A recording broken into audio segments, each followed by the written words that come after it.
तो हेलो दोस्तों, कैसे हो आप सभी। आशा करता हूँ आप सभी बहुत अच्छे होंगे। स्वागत है आज आपका हमारे इस YouTube चैनल यूनिक स्टडी में।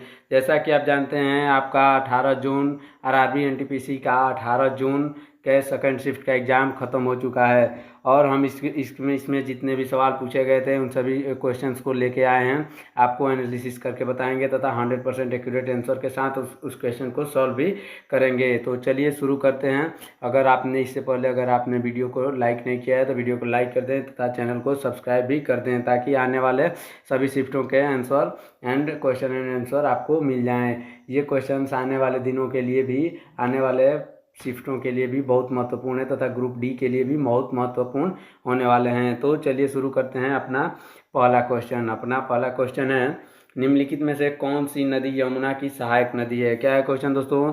निम्नलिखित में से कौन सी नदी यमुना की सहायक नदी है?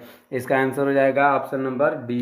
ये सभी यमुना की सहायक नदी हैं, यानी चंबल, बेतवा तथा केन, ये सभी यमुना की सहायक नदियां हैं। चलिए बढ़ते हैं अपने अगले क्वेश्चन की तरफ। हमारा अगला क्वेश्चन है, 74वें संविधान संशोधन के द्वारा भारतीय संविधान में कौन सा भाग जोड़ा गया था। क्या है क्वेश्चन दोस्तों? 74वें संविधान संशोधन के द्वारा भारतीय संविधान में कौन सा भाग जोड़ा गया था? इसका आंसर होने वाला है ऑप्शन नंबर बी, यानी 9A भाग है जो 74वें संविधान संशोधन के समय भारतीय संविधान में जोड़ा गया था। चलिए बढ़ते हैं अपने अगले क्वेश्चन की तरफ। हमारा अगला क्वेश्चन है, चंद्रगुप्त मौर्य ने किसकी मदद से मगध के नंद राजवंश को उखाड़ फेंका था। यानी चंद्रगुप्त मौर्य ने किसकी मदद से मगध के नंद राजवंश को हरा दिया था या उखाड़ फेंका था? इसका आंसर होने वाला है ऑप्शन नंबर डी, यानी ये सभी विष्णुगुप्त, कौटिल्य तथा चाणक्य, ये सभी की मदद से चंद्रगुप्त मौर्य ने मगध से नंद राजवंश को उखाड़ फेंका था। चलिए बढ़ते हैं अपने अगले क्वेश्चन की तरफ। हमारा अगला क्वेश्चन है, 2024 का साहित्य अकादमी पुरस्कार डोगरी भाषा में किसे दिया गया है। क्या है क्वेश्चन दोस्तों? 2024 में साहित्य अकादमी पुरस्कार डोगरी भाषा में किसे दिया गया है? इसका आंसर हो जाएगा दोस्तों ऑप्शन नंबर बी, यानी स्वर्गीय चमन अरोड़ा को 2024 का साहित्यिक अकादमिक पुरस्कार डोगरी भाषा में दिया गया है। चलिए बढ़ते हैं अपने अगले क्वेश्चन की तरफ। हमारा अगला क्वेश्चन है, खेलो इंडिया यूथ गेम्स 2025 का आयोजन कहाँ पर किया गया था। क्या है क्वेश्चन दोस्तों? खेलो इंडिया यूथ गेम्स 2025 का आयोजन कहाँ पर किया गया था? इसका आंसर हो जाएगा ऑप्शन नंबर डी, यानी बिहार में खेलो इंडिया यूथ गेम्स 2025 का आयोजन किया गया था। चलिए बढ़ते हैं अपने अगले क्वेश्चन की तरफ। हमारा अगला क्वेश्चन है, छोटा नागपुर पठार से मालवा पठार किस दिशा में स्थित है। क्या है क्वेश्चन दोस्तों? छोटा नागपुर पठार से मालवा पठार किस दिशा में स्थित है? इसका आंसर हो जाएगा ऑप्शन नंबर बी, यानी पश्चिम में। छोटा नागपुर पठार से मालवा पठार पश्चिम में स्थित है। चलिए बढ़ते हैं अपने अगले क्वेश्चन की तरफ। हमारा अगला क्वेश्चन है, भारतीय संविधान के अनुसार देश के प्रधानमंत्री और केंद्रीय मंत्रियों को शपथ किसके द्वारा दिलाई जाती है। क्या है क्वेश्चन दोस्तों? भारतीय संविधान के अनुसार देश के प्रधानमंत्री और केंद्रीय मंत्रियों की को शपथ किसके द्वारा दिलाई जाती हैं? इसका आंसर हो जाएगा ऑप्शन नंबर सी। क्या होगा? ऑप्शन नंबर सी, राष्ट्रपति द्वारा भारतीय संविधान के अनुसार देश के प्रधानमंत्री और केंद्रीय मंत्रियों का शपथ राष्ट्रपति के द्वारा दिलाई जाती है। चलिए बढ़ते हैं अपने अगले क्वेश्चन की तरफ। हमारा अगला क्वेश्चन है, भारतीय संविधान में न्यायिक समीक्षा का प्रावधान किस देश से लिया गया है। क्या है क्वेश्चन दोस्तों? जैसा कि आप जानते हैं, जब भारतीय संविधान बन रहा था तो कई देशों के संविधानों से मिलाकर हमारा संविधान बनाया गया था। तो इसी प्रकार का एक क्वेश्चन है, भारतीय संविधान में न्यायिक समीक्षा का प्रावधान किस देश से लिया गया है? इसका आंसर होने वाला है ऑप्शन नंबर बी, यानी संयुक्त राज्य अमेरिका से लिया गया है। इसका आंसर हो जाएगा ऑप्शन नंबर बी। चलिए बढ़ते हैं अपने नेक्स्ट क्वेश्चन की तरफ। हमारा नेक्स्ट क्वेश्चन होने वाला है दोस्तों, 1741 में कोलाचेल के युद्ध में किसकी हार देखने को मिली थी। क्या है क्वेश्चन दोस्तों? 1741 में कोलाचेल के युद्ध में किसकी हार देखने को मिली थी? इसका आंसर हो जाएगा option number B, Dutch East India Company को 1741 में कोलाचेल के युद्ध में हार देखने को मिली थी। चलिए बढ़ते हैं अपने नेक्स्ट क्वेश्चन की तरफ। लिपुलेख दर्रा जो हाल ही में समाचारों में देखा गया है किन देशों के त्रिकोणीय संगम के पास स्थित है। लिपुलेख दर्रा जो हाल ही में समाचारों में देखा गया है किन देशों के त्रिकोणीय संगम के पास स्थित है। इसका आंसर हो जाएगा option number C, Bharat, Nepal और चीन। भारत, नेपाल और चीन के त्रिकोणीय संगम पर लिपुलेखा दर्रा स्थित हैं। चलिए बढ़ते हैं अपने अगले क्वेश्चन की तरफ। हमारा अगला क्वेश्चन है थॉमस वेबिंगटन मैकाले, यानी मैकाले, इनको मैकाले भी कह सकते हैं, किससे संबंधित हैं। क्या है क्वेश्चन दोस्तों? थॉमस वेबिंगटन मैकाले किससे संबंधित है। इसका आंसर हो जाएगा ऑप्शन नंबर बी, भारतीय शिक्षा प्रणाली। भारतीय शिक्षा प्रणाली से संबंधित हैं। चलिए बढ़ते हैं अपने नेक्स्ट क्वेश्चन की तरफ। हमारा नेक्स्ट क्वेश्चन होने वाला है दोस्तों, जम्मू कश्मीर के मुख्यमंत्री 2024 का विधानसभा चुनाव किस पार्टी से लड़े थे। क्या है क्वेश्चन दोस्तों? जम्मू कश्मीर के मुख्यमंत्री 2024 का विधानसभा चुनाव किस पार्टी से लड़े थे। इसका आंसर हो जाएगा option number C, National Conference नामक पार्टी से जम्मू कश्मीर के मुख्यमंत्री 2024 का विधानसभा चुनाव लड़े थे। 2011 की जनगणना के अनुसार भारत का कितना प्रतिशत मलिन बस्ती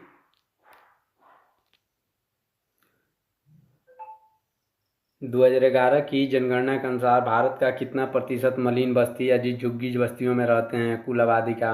मतलब 2011 की जनगणना के अनुसार कुल आबादी का कितना प्रतिशत झुग्गी बस्तियों में रहते हैं। इसका आंसर हो जाएगा ऑप्शन नंबर सी, यानी 5.4%। क्या इसका आंसर होगा दोस्तों? 5.4%। चलिए बढ़ते हैं अपने अगले क्वेश्चन की तरफ। हमारा अगला क्वेश्चन है 2011 की जनगणना के अनुसार शहरी भारत का कितना प्रतिशत मलिन बस्ती में रहते हैं। क्या है क्वेश्चन दोस्तों? 2011 की जनगणना के अनुसार शहरी भारत का कितना प्रतिशत मलिन या झुग्गी बस्तियों में रहते हैं। इसका आंसर हो जाएगा ऑप्शन नंबर ए, यानी 17.4%। 17.4% लोग झुग्गी बस्तियों में रहते हैं। चलिए बढ़ते हैं अपने अगले क्वेश्चन की तरफ। हमारा अगला क्वेश्चन है m के पावर 1, l के पावर -3 एंड t के पावर 0 इसका डायमेंशनल फार्मूला किसका डायमेंशनल फार्मूला होता है। इसका आंसर हो जाएगा ऑप्शन नंबर सी, यानी घनत्व का डायमेंशनल फार्मूला होता है। चलिए बढ़ते हैं अपने अगले क्वेश्चन की तरफ। हमारा अगला क्वेश्चन है मेक इन इंडिया कार्यक्रम कब शुरू किया गया था। क्या है क्वेश्चन दोस्तों? मेक इन इंडिया कार्यक्रम कब शुरू किया गया था। इसका आंसर हो जाएगा ऑप्शन नंबर बी, यानी 25 सितंबर 2014 को मेक इन इंडिया कार्यक्रम शुरू किया गया था। चलिए बढ़ते हैं अपने अगले क्वेश्चन की तरफ। फ्रीऑन 12 तैयार करने के लिए किस अभिक्रिया का उपयोग किया जा सकता है। फ्रीऑन 12 तैयार करने के लिए किस अभिक्रिया का उपयोग किया जाता है। इसका आंसर होगा ऑप्शन नंबर 20, स्वाट अभिक्रिया। स्वाट अभिक्रिया का उपयोग फ्रीऑन 12 तैयार करने के लिए किया जाता है। चलिए बढ़ते हैं अपने अगले क्वेश्चन की तरफ। हमारा अगला क्वेश्चन होने वाला है निम्नलिखित में से कौन सा पहाड़ शिलांग साइड से नहीं है। क्या है क्वेश्चन दोस्तों? निम्नलिखित में से कौन सा पहाड़ शिलांग साइड नहीं है। इसका आंसर हो जाएगा ऑप्शन नंबर सी, यानी मैकाल। मैकाल पहाड़ है जो शिलांग साइड नहीं है। चलिए बढ़ते हैं अपने अगले क्वेश्चन की तरफ। हमारा अगला क्वेश्चन है वर्तमान में नाफेड के प्रबंधन निदेशक मैनेजिंग डायरेक्टर कौन है। क्या है क्वेश्चन दोस्तों? वर्तमान में नाफेड के मैनेजिंग डायरेक्टर कौन है। इसका आंसर हो जाएगा ऑप्शन नंबर बी, यानी दीपक अग्रवाल वर्तमान में नाफेड के प्रबंधन निदेशक यानी मैनेजिंग डायरेक्टर हैं। चलिए बढ़ते हैं अपने अगले क्वेश्चन की तरफ। हमारा अगला क्वेश्चन होने वाला है वर्तमान में नाफेड के अध्यक्ष कौन है। क्या है क्वेश्चन दोस्तों? वर्तमान में नाफेड के अध्यक्ष कौन है। इसका आंसर हो जाएगा option number A, Jethabhai Ahir. Jethabhai Ahir वर्तमान में नाफेड के अध्यक्ष हैं। हमारा पिछला क्वेश्चन क्या था दोस्तों? हमारा पिछला क्वेश्चन था कि वर्तमान में नाफेड के मैनेजिंग डायरेक्टर कौन थे, जो कि दीपक अग्रवाल थे, तथा वर्तमान में नाफेड के अध्यक्ष कौन है, जेठाभाई अहीर हैं। इसमें कंफ्यूज नहीं होना है दोस्तों। चलिए बढ़ते हैं अपने अगले क्वेश्चन की तरफ। अंतर्राष्ट्रीय सहकारी सम्मेलन 2024 कहाँ पर आयोजित किया गया था। क्या था क्वेश्चन दोस्तों? अंतर्राष्ट्रीय सहकारी सम्मेलन 2024 कहाँ पर आयोजित किया गया था। इसका आंसर हो जाएगा ऑप्शन नंबर सी, नई दिल्ली, भारत में। अंतर्राष्ट्रीय सहकारी सम्मेलन 2024 नई दिल्ली, भारत में आयोजित किया गया था। चलिए बढ़ते हैं अपने अगले क्वेश्चन की तरफ। हमारा अगला क्वेश्चन है निम्नलिखित में से कौन सा 1857 की क्रांति का मुख्य कारण नहीं रहा था? क्या है क्वेश्चन दोस्तों? निम्नलिखित में से कौन सा 1857 की क्रांति का मुख्य कारण नहीं रहा था? इसका आंसर हो जाएगा ऑप्शन नंबर डी, यानी चर्बी वाले कारतूस। चर्बी वाले कारतूस 1857 की क्रांति का मुख्य कारण नहीं रहा था। चलिए बढ़ते हैं अपने नेक्स्ट क्वेश्चन की तरफ। हमारा नेक्स्ट क्वेश्चन है रक्षा अधिग्रहण प्रक्रिया। रक्षा अधिग्रहण प्रक्रिया डिफेंस एक्विजिशन प्रोसेस कब लागू की गई थी? क्या है क्वेश्चन दोस्तों? 24 नंबर क्वेश्चन।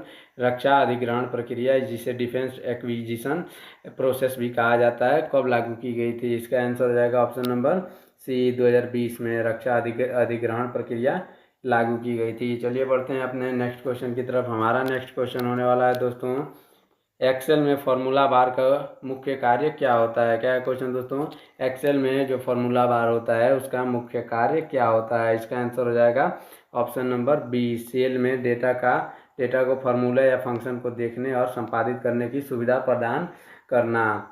क्या है क्वेश्चन दोस्तों? एक्सेल में फॉर्मूला बार का मुख्य कार्य होता है सेल में डेटा को फॉर्मूला या फंक्शन को देखने और संपादित करने की सुविधा प्रदान करना।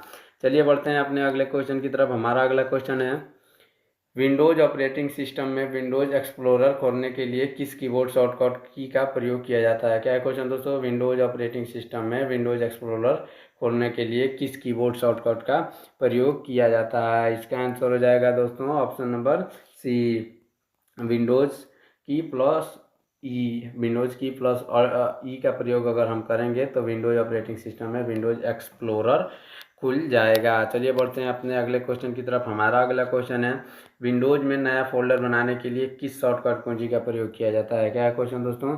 विंडोज में नया फोल्डर बनाने के लिए किस शॉर्टकट कुंजी का प्रयोग किया जाता है? इसका आंसर हो जाएगा option number B, control shift plus N. नया फोल्डर बनाने के लिए कंट्रोल शिफ्ट प्लस एन करने पर विंडोज में नया फोल्डर बन जाता है। चलिए बढ़ते हैं अपने नेक्स्ट क्वेश्चन की तरफ। हमारा नेक्स्ट क्वेश्चन है NBS-02 उपग्रह किस रॉकेट से प्रक्षेपित किया गया था? इसका आंसर होने वाला है दोस्तों option number B, GSLV F15। क्या है क्वेश्चन आंसर दोस्तों? GSLV F15 से NBS-2 उपग्रह प्रक्षेपित किया गया था। चलिए बढ़ते हैं अपने नेक्स्ट क्वेश्चन की तरफ। हमारा नेक्स्ट क्वेश्चन होने वाला है ऊपरकोट किला कहाँ स्थित है? क्या है क्वेश्चन दोस्तों? ऊपरकोट किला कहाँ स्थित है? इसका आंसर होने वाला है, इसका आंसर होगा option number B, Junagadh Gujarat में ऊपरकोट किला स्थित है। चलिए बढ़ते हैं अपने नेक्स्ट क्वेश्चन की तरफ।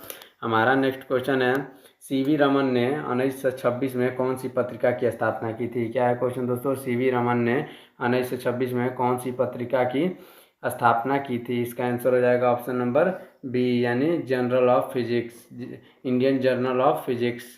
चलिए बढ़ते हैं अपने नेक्स्ट क्वेश्चन की तरफ। हमारा नेक्स्ट क्वेश्चन होने वाला है CV रमन को किस खोज के लिए 1930 में भौतिकी का नोबेल पुरस्कार दिया गया था? क्या है क्वेश्चन दोस्तों? CV रमन को किस खोज के लिए 1930 में भौतिकी का नोबेल पुरस्कार मिला था या दिया गया था? इसका आंसर हो जाएगा ऑप्शन नंबर सी, रमन प्रभाव। रमन प्रभाव के लिए CV रमन को 1930 में भौतिकी का नोबेल पुरस्कार दिया गया था। चलिए बढ़ते हैं अपने नेक्स्ट क्वेश्चन की तरफ।